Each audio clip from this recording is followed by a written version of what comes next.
new book of essays, A Great Clamour. Pankaj has over the years made a kind of evolution, the kind of evolution I think all of us envy, because he's moved from being an Indian writer who writes about Indian issues into a writer who writes about Asia, about China, Indonesia, Malaysia, Japan, and discusses the big ideas that knits this entire region together, the big debates, the most interesting people. It means that Pankaj has more AMRs than the rest of us as well. Great Clamour is a collection of the essays that Pankaj has been devoting himself to in the last few years, looking at China and looking at the shadow, the great giant places on the countries around it. It's an extraordinary book because it features all of Pankaj's strengths. One is that he's a great essayist, a great travel writer, but he's also someone who engages in the intellectual life of the country he visits. And so what you get in this book is great profiles of the great Chinese novelists, of Indonesian writing, of Japanese writing. And so what you have here is a window to the east of India. And I can't think of any other intellectual in India who's made this voyage. We make our voyages to the west. We rarely look eastward. Pankaj, I think, is one of the few writers I've worked with, certainly the only writer I've worked with, who's looked eastwards. In conversation with him is Rana Dasgupta, who also needs no introduction. He's a novelist, but most recently an author of a superb new book on Delhi, which will be released in a few days. And they will be talking about the big issues and ideas around this book. Before they start, can I ask you to check that your mobile phones are in silent? It drives everyone mad, but it particularly drives me mad. So if you could just, check. It's going to be a long, 1 hour long conversation about all kinds of things, so we don't want any interruptions. Thank you very much. I'm extremely excited as ever to find myself on a podium with Pankaj, whose book I've been reading in the last few days and enjoyed massively. I'm not surprised at that because I follow his work and enjoy everything I read. Pankaj and I, in some ways, mirror images of each other. He spent about as much time living in my country as I have living in his. He's based in London and I'm based in Delhi. Pankaj is also a genuinely learned person.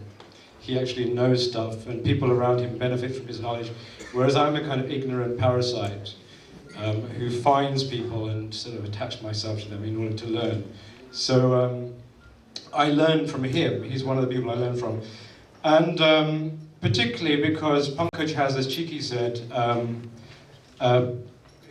and as this book is an account of to some extent, spent his writing career expanding outwards in his intellectual and geographical reach.